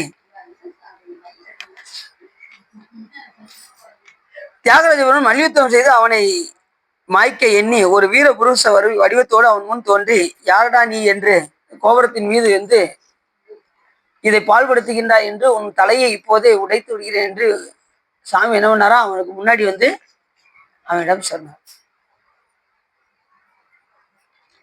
வீரபுருஷன் ஒரு கல் பாறை தூக்கி போட்டான். யாரு? அசுரன் சிவருமன் மேல ஒரு கல் பாறையை தூக்கி எறிந்தான். பாய்ச்சலாக பாய்ந்து அதன் முதுகில் மேல் ஒரு கற்பாறையை போட்டான். அப்புருஷன் அதை எளிதில் தள்ளிவிட்டு, அந்த புருஷன் யாரு? வீரபுருஷன் யாரு? சிவபெருமான், தியாகராஜன். அதை தள்ளிவிட்டு இருக கட்டி பூமியில் வீழ்த்தினார். பூமியிலிருந்து வீரபுருஷன் வேகமாக எழுந்து மற்றொரு கல்பாறையாயினார். தலையை உடைத்தார். பாறை வேகமாக அசுரன் தலை மீது வீழ்த்த உடனே அவன் கண்கள் கலங்கின. இப்படி எல்லாமே செய்யறாரு. மறுபடியும் சாமி என்ன பண்றாரு, அவங்க கூட மல்யுத்தம் பண்ணிக்கிட்டு இருக்காரு. அடியே நினைச்சேன், சிவபெருமான் நேருக்கு நேரம் சண்டை போட்ட ஒரே ஆளு அர்ஜுனன் மட்டும்தான் நினைச்சுக்கிட்டு இருந்தேன். ஆனா அசுரன் கூடயும் சிவபெருமான் என்ன பண்ணியிருக்காரு, நேருக்கு நேரம் சண்டை போட்டிருக்காரு. பரவாயில்ல, நம்ம சாமி நினைச்சாருன்னா என்ன வேணாலும் செய்வார். அவர் போய் யாரும் எதுவும் தடுக்க முடியாது. சாமி நினைச்சாருன்னா ஒரு உயிருக்கு அருள் செய்வதற்காக சிவபெருமான் என்ன வேணாலும் செய்வார், என்ன வடிவனாலும் எடுப்பார். கணக்கில்லா திருக்கோலம் நீ காட்டினாய் கழுக்குன்றில என்று சொல்வதற்கு என்னங்க, ஒரு உயிருடைய பக்குவம் இப்படிதான் அப்படின்னா அந்த உயிருக்கு தகுந்த மாதிரி சிவபெருமான் என்ன பண்ணிடுவாரு, ஒரு வடிவத்தை எடுத்து போயிடுவார். அந்த வடிவம் தாங்கி வந்துருவார். எந்த நிலையிலையும் சண்டை போட வேண்டிய சூழ்நிலை வந்தா கூட சாமி என்ன பண்ணுவாரு, இந்த உயிர் இப்படிதான் திருந்தோம் அப்படின்னா அதுக்கு தகுந்த மாதிரி சாமி வந்துருவாரு. அதான் சொன்னாரு, தில்லை மூதர் ஆடிய திருவடி பல்லுயிரெல்லாம் பயின்றனாகி எண்ணில் பல்குணம் எழில் பெற விளங்கி. ஒவ்வொரு உயிருக்கு தகுந்த மாதிரி, குணத்துக்கு தகுந்த மாதிரி சிவபெருமான் என்ன பண்ணுவாராம், அப்படியே அந்த உயிர் குணத்துக்கு தகுந்தவாறு சாமி அந்த ஆணவ மலத்தை வெளிவடைய செய்வதற்காக என்ன வேணாலும் செய்வாரு சாமி. எண்ணில் பல்குணம் எழில் பெற விளங்கி மண்ணும் விண்ணும் வானோர் உலகும் துண்ணிய கல்வி தோற்றியும் அளித்தும் அந்த உயிருக்கு தகுந்தவாறு அறிவு விளக்கம் பெற செய்து இந்த துண்ணிய கல்வி தோற்றியும் அளித்தும்னா அதுக்கு தகுந்த மாதிரி எதை மறைக்கணுமோ மறைத்து எதை காட்ட வேண்டுமோ காட்டி அந்த உயிருக்கு தகுந்தவாறு அறிவிச்சை செயலை தூண்டிவிட்டு சாமி என்ன பண்றாரா அந்த ஆணவ மலத்தை வெளியடை செய்கின்றார் அப்படின்னு அந்த கீர்த்தி திருவள்ளுவர் நேற்று அங்கே எடுத்தேன். ரொம்ப அருமையா இருந்துச்சு. ஒரு 10 வரி தான். 10 வரிக்கு 1.5 மணி நேரம் ஓடிடுச்சு. கடன்னு டயம். என்னுடைய இருளை ஏற துறந்தும், இருளைன்னா நம்ம கிட்ட இருக்கக்கூடிய ஆணவ மலத்தை துறந்தும்னா நீக்கி, என்னுடைய இருளை ஏற துறந்தும் அடியார் உள்ளத்து அன்பு வீதூர குடியா கொண்ட கொள்கையும் சிறப்பும் மண்ணு மாமலை மகேந்திர மதனில் சொன்ன ஆகமும் தோற்றியும் அருளி. இது வரைக்கும் தான் எடுத்திருக்கேன் அப்படின்னு. இனிமே அடுத்து என்னங்கிறத அடுத்த தான் எடுக்கணும். பாடி பாருங்க. உண்மையிலேயே திருவாசகத்தை ஒன்னொன்னு ஒவ்வொரு இடத்தையும் விடக்கூடாது. அந்த அளவுக்கு ஆழ்ந்த கருத்துக்களும் சிந்தனைகளும் நிறைய இருக்கு திருவாசகம். சரி, இப்ப சாமி சண்டை போடுற மாதிரி சிவர் என்ன பண்ணாரா நடிச்சாராம். யாருக்கிட்ட? அசுரன்கிட்ட. சாமி ஒரு லேச சிரிச்சாலே என்ன பண்ணிடுவான்? அசுரன் அழிந்துருவான். ஆனா அவனோடு சண்டை போடுவது போல சிவபெருமான் என்ன பண்ணாராம்? அவனோடு சண்டையிட்டார். எப்பயுமே சாமி பாத்தீங்கன்னா எதுக்காக நமக்குலாம் சில நேரத்துல நமக்கு துன்பம் வருது, சில நேரத்துக்கு இன்பம் வருது. என்ன காரணம்? நாம் செஞ்ச வினையை நமக்கு கூட்டும் போது நமக்கு அது துன்பமா தெரியுது. நாம் என்ன செஞ்சு வச்சிருக்கோமோ அதுதானே சாமி கொடுப்பாரு. இன்பமா இருக்கும். அது யார் செஞ்சது? அதுவும் நாம செஞ்சு வச்சதுதான். இன்பமும் நாம செஞ்சு வச்சதுதான், துன்பமும் நாம செஞ்சு வச்சது. இன்பம் வரும்போது மட்டும் நாம என்ன செய்வோம்? நான் செஞ்ச புண்ணியம், இன்னைக்கு நான் நல்லா இருக்கேன் அப்படிம்போம். துன்பம் வந்துச்சுன்னா என்ன செய்வோம்? இந்த இருக்கான் பாரு, இந்த பயலாலதான் நான் பாலா போன காரணம் இவனாலதான் அப்படின்னு என்ன செய்வோம்? அதனால காரணம் சொல்லிக்கிட்டு இருக்கும். அப்படி சொல்லக்கூடாது. அவர் மூலியமாக சிவபெருமான் நம்மளை காரியப்படுத்துகின்றார் என்று சிவபெருமானுக்கு நன்றி சொல்லணும். முதல்ல நம்ம துன்பப்பட்டா முதல்ல நம்ம நன்றி சொல்லக்கூடிய ஒரு ஆள் யாரு? சிவபெருமானுக்கு நன்றி சொல்லணும். ரெண்டாவது, உங்களுக்கு எதிரி உங்களுக்கு துன்பம் கொடுத்துருப்பாங்களே அவங்கள நீங்க மதிக்கணும். அவங்க துன்பம் கொடுத்தாங்கன்னு சொல்லி நீங்க அவங்களை பழிக்க கூடாது. அவங்க நல்லா இருக்கட்டும் நீங்க நினைக்கணும். அவங்க யார் நமக்கு தீங்கு செய்தாலும் சிவபெருமான் அவர்கள் மூலியமாக நம்மளை காரியப்படுத்துகின்றார் என்று இன்பம் வந்தாலும் துன்பம் வந்தாலும் அதை தாங்கிக் கொள்ளக்கூடிய நிலையில் நாம் இருக்க வேண்டும். அதுக்குதான் இருவினை ஒப்பு என்று பெயர். புரிஞ்சுச்சா? இருவினை ஒப்பு வந்தாதான் மலை பரிபாகமாகும், அப்புறம் சத்திரிவாதம் பதியும், அதுக்கப்புறம் ஞானம் உண்டாகும், அதுக்கப்புறம் மோட்சம் உண்டாகும். எல்லாமே படிநிலையா தான் வரும். இல்லைன்னா என்ன செய்யாது? வரவே வராது. எல்லாமே படிநிலையா தான் வரும். சரி, அப்ப எதையுமே தாங்கக்கூடிய நிலையில நாம இருக்கணும். நல்லா தெரிஞ்சுக்கோங்க. இப்ப நமக்கு துன்பம் வரும்போது சிவபெருமானுக்கு தெரியாம நமக்கு இந்த துன்பம் வரவில்லை என்று நாம தெரிந்து கொள்ள வேண்டும். இப்ப நமக்கு ஒரு துன்பம் வருதுன்னு வச்சுக்கோங்க, யாருக்கு தெரிஞ்சுதான் வருது? சுவாமிக்கு தெரிஞ்சுதான் வருது. நாம ஒரு இன்பப்படுறோம்னு வச்சுக்கோங்க, யாருக்கு தெரிஞ்சுதான் வருது? இன்பப்பட்டாலும் துன்பப்பட்டாலும் சிவபெருமானுக்கு தெரிஞ்சுதான் வருதுன்னு நாம நினைக்கணும். அதுல கான்செப்ட் கரெக்டா வச்சுக்கோங்க. அப்ப நம்ம ஏன் துன்பப்படுறோம்? சிவபெருமான் எதுக்கு நமக்கு இதை ஊட்டுறாரு? அப்ப நம்ம ஏதோ பக்குவப்படுத்துவதற்காக நமக்கு இறைவன் நமக்கு எடுத்து ஊட்டுகின்றார். அப்ப இதுல இருந்து நம்ம பக்குவத்தை நாம் அடைய வேண்டும். அப்ப மறுபடியும் அந்த தவறு செய்யாமல் இருக்க வேண்டும் என்று நாம் அந்த தவறில் இருந்து திருந்தி கொள்ள வேண்டும். கொஞ்சம் சாசம் அதுக்குதான் சாமி கொடுங்க. எதுக்காக நாம திருந்தும் பொருள். சரி, சற்று நேரம் மேகத்தில் மறைந்து யுத்தம் செய்தனர். சற்று நேரம் பூமியில் இறங்கி மல்யுத்தம் செய்தனர். சிங்கநாதருடன் ஒருவர் இகழ்ந்தனர். ஒருவர் சக்தியை கண்டு மற்றவர் வியப்புற்றனர். ஒருவர் வன்மையை மற்றவர் இகழ்ந்தனர். மற்ற கஜங்கள் போல் ரக்தாசுரனுக்கு தியாகராஜனுடைய வீரபூசனுக்கு பயங்கரமாக மல்யுத்தம் நடக்கையில் தேவர்களும் திடுக்கிட்டார்கள். என்னடா சாமி இப்படி சண்டை விடுறாங்களே அப்படின்னு எல்லாரும் என்ன செஞ்சாங்க? வியப்புற்று பார்த்தார். தியாகராஜனுடைய அந்த மல்யுத்தத்தில் முனிவர்கள் மனம் பிளந்து விட்டது. புண்ணியபுரத்து ஜனங்கள் யாவரும் அக்கொடிய யுத்தத்தை காண பொறாமல் பயந்து ஓடி ஒளிந்து கொண்டனர். பூமி நடுங்கிற்று, கடல் நீர் கலங்கிற்று. உலகுக்கே முடிவு காலம் வந்தது போல் தோன்றியது. உலகுக்கே அந்த அளவுக்கு மல்யுத்தம் பண்ணியிருக்காங்க அந்த ரத்தாசுரனும் சிவபெருமானும் தியாகராஜ பெருமானும். ஏற்கனவே மட்டும் சொன்னேன், தியாகராஜன் சிவபெருமானுக்கு என் பேர் வந்தது? வெரி குட், கரெக்டா சரி. அந்த தியாகத்தை இப்போ நம்ம யாராவது உசுறு விடுவோமா? தியாகம் பண்ணுவோமா? வர மாட்டோம். சாமி எல்லா உயிரும் காக்கும் பொருட்டு சாமி என்ன பண்ணாரு? அந்த நன்றி கொண்ட பெருமான். எத்தனையோ அடியார்கள்லாம் பார்த்தீங்கன்னா திருநீலகண்டம்னு சொல்லுவாங்க. நாயனாரே பார்த்தீங்கன்னா திருநீலகண்ட நாயனார் எந்த நேரமும் சிவபெருமானுடைய ஒரு நாமத்தை பிடிச்சிக்கிட்டாரு. நீங்க எந்த இதனாலும் எடுத்துக்கோங்க. ஆனா ஒரு நாமத்துல பிடிச்சுக்கிடணும். அந்த நாமத்தையே அழுங்கணும். வைத்தியநாதா, வைத்தியநாதா, வைத்தியநாதா, வைத்தியநாதா, சொக்கநாதா, சொக்கநாதா, சொக்கநாதா, ஏதாவது ஒரு நாமத்தை பிடிச்சுக்கிடணும். அதை கடைசி வரைக்கும் சொல்லணும். சுந்தரம் சாமி என்ன செய்யறாரு? நற்றவா உனை நான் மறக்கினும் சொல்லும் நான் நமச்சிவாயவே. அவர் நமச்சிவாயத்தை பிடிச்சிக்கிட்டே போயிட்டு ஒவ்வொருத்தரும் ஒரு நாமத்தை பிடிச்சுக்கணும். சிவபெருமானுடைய நாமத்தை பிடித்துக் கொண்டு உறங்கி எதிர்ச்சி கேட்டாலும் அந்த நாமம் வரணும். வலிக்கு விழுந்தாலும் அந்த நாமம் வரணும். ஐயையோ அப்படின்னு சொல்லிடக்கூடாது. வலிக்கு விழும்போது சொல்லிட்டீங்கன்னா நீங்க இன்னும் பழகலாம்னு அர்த்தம். சரி, இருக்கட்டும் சார், போதுமே பார்க்கேன். சார் போதும் சார், தண்ணி மட்டும் விஷயம். தண்ணி தர தண்ணி.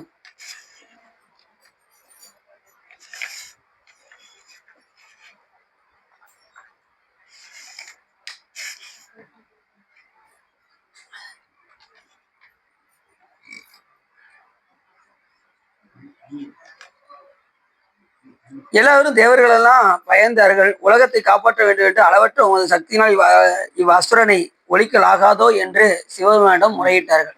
இந்த அசுரனை நீக்கிறதுக்கு ரொம்ப நேரம் ஆகாதே பெருமானே, இந்த அசுரனை சீக்கிரம் அவனை வதம் செய்ய வேண்டும் என்று தேவர்கள் எல்லாம் சிவபெருமானிடம் முறையிட்டார்கள். தியாகராஜ பெருமான் பக்தர்கள் இவ்வாறு சொன்னதுக்கு அப்புறம் தான் தியாகராஜ பெருமான் என்ன செஞ்சாரு? தன்னுடைய அற்புத சக்தியை வெளியிட்டார். அது வரைக்கும் சும்மா விளையாட்டா சண்டை போட்ட பெருமான் இப்ப எல்லாரும் தேவர்கள் எல்லாம் முறையிட்டதுக்கு அப்புறம், ஜனங்கள் எல்லாம் சொன்னதுக்கு அப்புறம் சிவபெருமான் என்ன பண்ணாராம்? தன்னுடைய சக்தியை லேசா பயன்படுத்த ஆரம்பிச்சார். சாமி எப்பயுமே பார்த்துக்கோங்க, முழு சக்தியும் பயன்படுத்தவே மாட்டார். இந்த மாயை எடுத்துட்டா கூட மாயை முழுவதும் இறைவன் பயன்படுத்தவே இல்லை. ஒரு கூரை தான் பயன்படுத்துறாராம். அதுவே எண்ணில்லாத பிரபஞ்சங்களா விரிஞ்சிருக்கு. சாமியுடைய எல்லையில்லாத ஆற்றல் நிரூபிச்சாருன்னா என்ன ஆகும் யோசிச்சு பாருங்க. ஒரு கூரை தான் எடுத்து பயன்படுத்துறாரு. அதுவே நம்மளால பார்த்து வியந்துகிட்டு இருக்கோம். இந்த உலகத்தை பார்த்து வியந்துகிட்டு இருக்கோம். நமக்கு மேல எத்தனையோ உலகங்கள்லாம் இருக்கு. கீழ் உலகம் இருக்கு, மேலையாள் உலகம் இருக்கு, 224 போனங்கள் இருக்கு. ஒவ்வொரு போனங்களையும் எத்தனையோ கோடி அண்டங்கள் இருக்கு. இதெல்லாம் பார்த்து நாம வியந்துகிட்டு இருக்கோம். எல்லாமே சாமியுடைய கருணை தான். நம்ம எது போல பார்த்துக்கிட்டு இருக்கோம் இந்த உலகத்தை? ஏற்கனவே உங்கள்கிட்ட சொல்லியிருக்கேன். நம்ம விவேகானந்தர் இருக்காருல்ல, விவேகானந்தர் வெளிநாட்டில் போய் சொற்பொழி பண்ண போனார். அப்போ அவர் கூட சூசி பிள்ளைன்னு ஒருத்தர் கூட போவார். இவர் பேசுறது இங்கிலீஷ்ல அவர் டிரான்ஸ்லேஷன் பண்ணுவார். அவர் சொல்லும்போது பேசிக்கிட்டே இருக்கும்போது ஒரு இடத்துல பேசிக்கிட்டு இருக்கும்போது எப்படி லேசா சிரிச்சாராம். இந்த சூசி பிள்ளை சிரிச்சாராம். இல்லை நம்ம பேசிக்கிட்டு போய் சிரிச்சாருன்னு சொல்லி சொற்பொழிலாம் முடிச்சுட்டு போனதுக்கு அப்புறம் தனியா உட்காந்து, நான் பேசிக்கிட்டு இருக்கும்போது எதுக்கு சிரிச்சீங்க சொல்லுங்க அப்படின்னாராம். அப்ப அவர் சொன்னாரு, நீங்க விளக்கம் சொன்னீங்க, அதுல ஒரு விளக்க தவறா சொன்னீங்க, அதனால எனக்கு சிரிப்பு வந்துருச்சு அப்படின்னாராம். என்ன சொல்லு அப்படின்னாரு. கிணத்து தவளையும் கடல் தவளையும் போல நீங்க சொன்னீங்க உதாரணம், அது தப்பு. கிணத்துல தவளை இருக்கும், கடல்ல எங்கேயே நீங்க தவளையை பார்த்துருக்கீங்களா? பார்க்கவே முடியாது. கடல்ல தவளை இருக்காது, கடல் நீர்ல இருக்காது. அதுக்குதான் அப்பசாமி பாடலை எடுத்து படிச்சு பாருங்கன்னு சொன்னாரு. யாரு? அந்த சூசி பிள்ளை சொன்னார். கூவலாமை குறைகடல் ஆமையை கூவலோடுக்குமோ கடல் என்றல் போல் பாவகாரிகள் பார்ப்பது அரிது என்றதால் சிவன் பெரும் தன்மையன் பாடுவார். யாரு? அப்பசாமி பாடுறாரு. கூவலாமையை குறைகடல் ஆமையோடு கூவலோடு ஒக்குமோ அப்படின்னாரு. இது எது போலன்னா, இந்த கடல் ஆமை என்ன செய்யும்? இது கிணத்து ஆமை, கிணத்துல இருக்கும்ல ஆமை, எவ்வளவு பெரிய உலகத்துல நாம இருக்கோம். அந்த கிணறு பெருசா, அதுக்கு மேல கடல் ஒண்ணு இருக்குல்ல, அதுக்கு அது தெரியாது. அந்த கிணத்துக்குள்ளே இருக்கிறதுனால இதுதான் பெரிய உலகம்னு நினைச்சுக்கிட்டு இருக்கோம். அது போல நாம இந்த உலகத்தை பார்த்துட்டு இந்த கிணறு மாதிரி இருக்கிற இந்த உலகத்தை நாம இதுவே பெரிய உலகம் நினைச்சிட்டு இருக்கோம். இதுக்கு மேல கடல் போல எண்ணில்லாத அண்ட அண்ட சராசரங்கள்லாம் இருக்கு.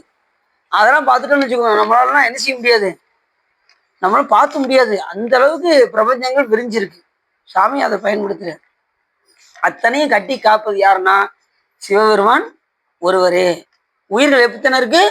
எண்ணில்லாத உயிர்கள் இருக்கு. அதை காக்கக்கூடிய ஈசனும் ஈறு இணை இல்லாதவன் ஈசன் ஒருவனே. அவர் ஒருத்தர் தான். அவருக்கு பிறப்பும் கிடையாது, இறப்பும் கிடையாது. அவருக்கு இருக்கக்கூடிய அங்கடையாளங்கள் யாருக்குமே கிடையாது. சரி, அப்பொழுது தேவர்களும் கந்தர்வர்களும் தியாகராஜன் மேல் கல்ப வருஷ மலர்களை சொரிந்தனர். உடனே சுவாமி என்ன பண்ணாரு? ரத்தாசனுடைய மார்பு இரண்டையும் ரெண்ட பிளந்தாராம். பிளந்து வெளிக்கிளம்பி அசுரனுடைய உயிரை யமபடர்கள் கொள்ளை கொண்டார்கள். அப்படி வெளியிட்டதுமே அடுத்த நிமிஷமே யமபடர்கள் என்ன பண்ணிட்டாங்க? அவரை தூக்கிட்டு போயிட்டாங்க. அவன் செய்த தீவினைக்கு எங்க போனா?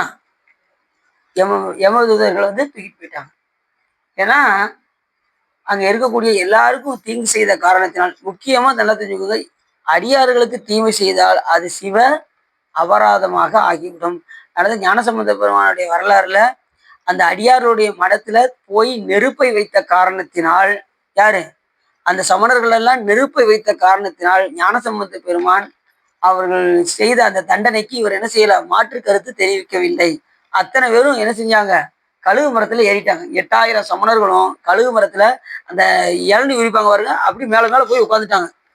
8000 பேர் இழந்தாங்க. இப்பயும் பார்த்தீங்கன்னா மதுரையில் இருக்கு அந்த இடம்லாம். 8000 வெறும் சமணர்கள் எல்லாம் கழுகுமறை ஏறின இடம்லாம் அங்கே இருக்கு மதுரையில். அதுலேயும் முக்கியமாக இந்த 8 மலை இருக்கு. யானை மலை, நாகமலை அப்படின்னா 8 மலைகள் இருக்கு. அதை நம்ம ஏற்கனவே இதில் பார்த்துருப்போம், திருவிளையாடல் புராணத்தில் அதெல்லாம் பார்த்துருக்கோம். சரி, அதெல்லாம் எப்பயுமே நல்லா தெரிஞ்சுக்கோங்க. அடியார்களுக்கு மட்டும் நம்ம என்ன செய்யக்கூடாது, தீங்கு செய்யணும்னு நினைப்பே வரக்கூடாது, எண்ணமே வரக்கூடாது. எல்லாம் நம்ம அடியார்கள் நினைக்கிறோம். அதாவது அடியார்கள்னா நம்ம வந்து நமக்கு வந்த இவங்கெல்லாம் அருளாளர்கள். யாரு நமக்கு வந்து 63 நாயன்மார்கள், ஞானசம்பந்த பெருமான் போன்ற 4 பெருமக்கள்லாம் அருளாளர்கள். நம்ம வாழ்ற காலத்தில் நம்ம கூட இருக்காங்க பாருங்க, இந்த அடியார்கள்ட்ட நம்ம என்ன செய்யணும், நட்பு கொண்டு அவர்களோடு பழகி இருந்தா தான் நமக்கு சிவபெருமானை பற்றி சிந்திக்கின்ற எண்ணங்கள் நமக்கு வரும். அதான் அடியவரோடு கூட்டு கண்டாயின்னு சொன்னார்ல, எந்த அடியாரோட நாம் வாழ்கின்ற சம காலத்துல வாழ்ந்த அடியார்களோடு நாம் என்ன செய்யணும், இணங்கியே இருக்கணும். அப்படின்னாதான் சிவபெருமானும் நாம் என்ன செய்ய முடியும், வழிபாடு செய்து உய்ய முடியும். நம்ம அடியார்களை விரோதமா பார்க்கக்கூடாது. அடியார்கள் எல்லாம் விரோதம் பார்க்கக்கூடாது. இங்க பாரு, நான் அவகிட்ட மட்டும் பேசவே மாட்டேன்னு சொல்லுவா, நீங்க என்னதான் சொல்லுங்க, நான் அவகிட்ட மட்டும் பேசவே மாட்டேன் அப்படின்னா என்ன செய்யக்கூடாது, எல்லாரோடையும் பழகணும், எல்லாரோடையும் பேசணும். ஒருத்தர் நம்ம அடியார்கள் நம்ம மேல கோவப்பட்டா கூட அவங்க காலில் விழுந்துடணும். சாமி சிவா, நான் தெரியாம பண்ணிட்டேன், நான் செஞ்சே தவறு தான் அப்படின்னு தவறை ஒத்துக்கொண்டு நாம் என்ன செஞ்சோம், அந்த அடியார்களோட நாம் முடிந்த அளவுக்கு பேசுவதற்கு முயற்சி பண்ணணும். யாரையும் விரோதமாக என்ன செய்யக்கூடாது, பார்க்கவே. சரி,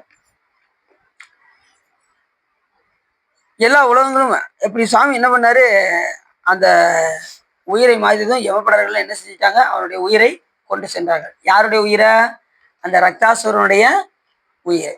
எல்லாருக்கும் தீங்கிழைத்தானா, கோயில் வந்து குதிச்சதே பெரிய குற்றம், திருவாரூர்ல வந்து குதிச்சதே பெரிய குற்றம். அதனாலே எங்க போவான், யமதூதர்கள் தான் வந்து கூட்டு போவாங்க. எல்லாமே சாமி அப்படி செஞ்சதுமே தியாகராஜன் மேல் எல்லாரும் கல்ப விருஷ மலர்களை சொரிந்தார்கள், துந்துவி வாத்தியங்களை முழங்கினார்கள். எல்லா உலகங்களும் பகைவனாகிய அசுரன் ஆண்டதால் நற்காரியர்கள் எல்லாம் குறைவின்றி நடந்தது. இவ்வாறு அபாயம் நேரிடும் மையங்களில் தியாகராஜன் பகைவரை மாய்த்து தொண்டருக்கு அருள் புரியும் அற்புதத்தை அறிந்த ஞானிகள் எல்லோரும் ஈசனை வணங்கி விருப்பம் பெற்று அங்கே உயிர்ந்தார்கள். எங்க திருவாரூர். எல்லாரும் சந்தோஷம் அடைந்தார்கள், அந்த அசுரன் அடைந்ததும் அப்படின்னு இந்த கதை நமக்கு முடிகின்றது. அப்ப எப்படி சாமி பாருங்க, என்னன்னா பக்தர்களுக்கு ஏதாவது ஒண்ணுன்னா சிவபெருமான் என்ன செய்வாரு, அங்க வந்து அந்த அநீதியை வந்து தட்டி கேட்பார். இப்ப மாணிக்கவாச பெருமானை சுடுற மணல்ல கொண்டு வந்து நிப்பாட்டினாங்க. சாமி வந்து கேட்டாரா கேட்கலையா, சுடுற மணல்ல கொண்டு போய் நிப்பாட்டினாங்க. சாமி சாதாரண தண்ணியெல்லாம் வர வைக்கல, வெள்ளத்தையே வர வச்சேன். அடியார்களுக்கு என்ன தெரியுங்க. அப்புறம் சாமி எடுத்து சுடுற இது 7 நாள் செங்கச்சூழல் வச்சாங்க. யாரு ஏத்துக்கிட்டா, சிவபெருமான் ஏத்துக்கிட்டாரு. அவருக்கு வர துன்பத்தை யார் ஏத்துக்கிட்டான், சிவபெருமான் ஏத்துக்கிட்டு அவர் வழியில் வரும்போது ஃப்ரெஷ்ஷா வந்தாரு. அப்ப சிவபெருமானோடு நாம ஒன்றினா நமக்கு வரக்கூடிய இன்ப துன்பங்கள் எல்லாம் சாமி என்ன செஞ்சுவாரு, தான் தாங்கி கொள்வார். ஆனா தன் கடன் அடியேனையும் தாங்குதல், என் கடன் பணி செய்து கிடப்பதே. புரியுதா உங்களுக்கு? அப்ப எல்லாம் சிவன் செயல்னு சொல்லி நாம செஞ்சா நமக்கு வரக்கூடிய எல்லாத்தையும் சிவபெருமான் பார்த்துக்கிற மாட்டாரா, கண்டிப்பா பார்த்துக்கணும். எல்லாம் அவன் செயல்ங்கிற எண்ணத்தோட நாம வாழணும். வாழ்ந்தா நமக்கு எந்த இன்ப துன்பம் எது வந்தாலும் சிவபெருமான் அதை வந்து நீக்கி விட்டுவாரு. உங்களுக்கு வரக்கூடிய இன்ப துன்பம் உங்களுக்கே தெரியாம போயிடும். துன்பம் வரத்தான் செய்யும், ஏன்னா பிறவி எடுத்துட்டோம்ல, இன்ப துன்பம் சாகுற வரைக்கும் வரத்தான் செய்யும். ஆனா எல்லாம் சிவன் செயல் நினைச்சு நாம செய்யும் போது அந்த துன்பம் வர்றதே தெரியாம போயிடும். அதை அனுபவிக்கக்கூடிய நிலையும் சிவபெருமான் நமக்கு கொடுப்பார். நீ வாழ்ற காலத்துல என்ன நினைக்கணும், எல்லாம் சிவன் செயல். காலையில அடுப்பு பத்த வைக்கும் போதே என்ன செய்யணும், சிவாய நம அப்படின்னு சொல்லி என்ன செய்யணும், பத்த வைக்கணும். அப்படிதான் பத்த வைக்கணும். காலையில யாரு முகத்துல முடிச்சனும், அது காலையில அத இது செலவு பார்த்தீங்க, சமயத்துக்கு இது வேலை செய்தான். அங்க தூக்கி போட்டு அந்த தீப்பெட்டி எடு வந்து சேர்ந்துட்டு தீப்பெட்டியை கொடு, அது கப்புடு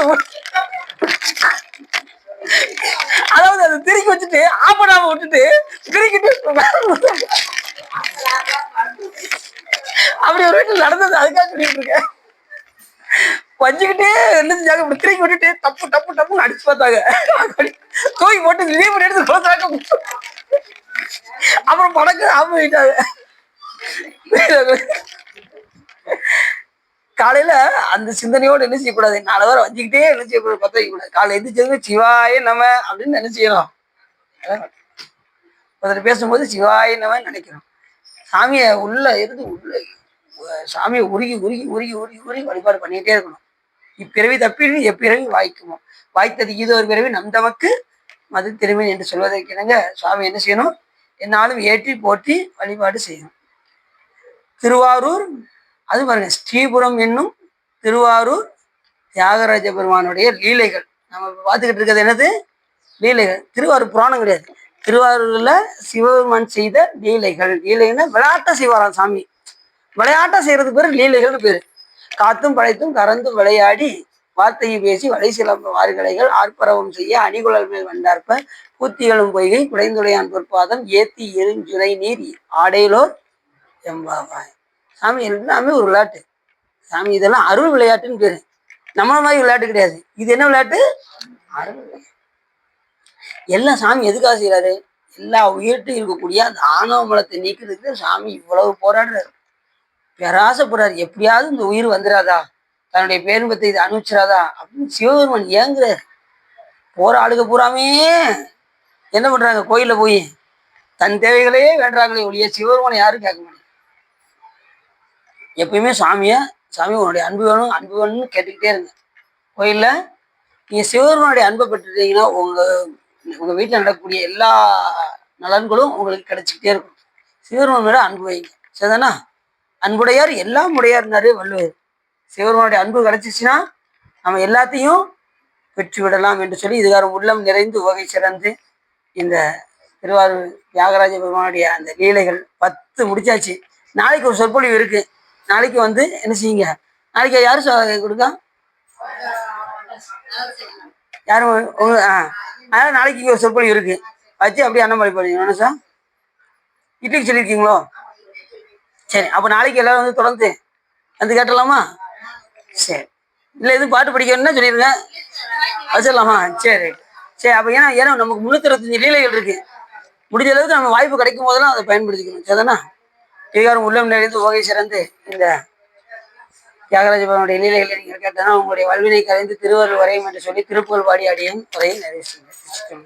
பக்தி அழியானுனை பழகாடும் பற்றிய மாதிரி புகழ் பாடி முத்தன மாறனை பெருவாழ்வில் முக்திய சேர்வதற்கருள்வாயே உத்தமதான குணநேயா ஒப்பிலமா மணிகிரிவாசா வித்தக ஞான சத்தினி பாதா வெற்றிவேல் ஆயுத பெருமாளே வெற்றிவேல் ஆயுத பெருமாளே.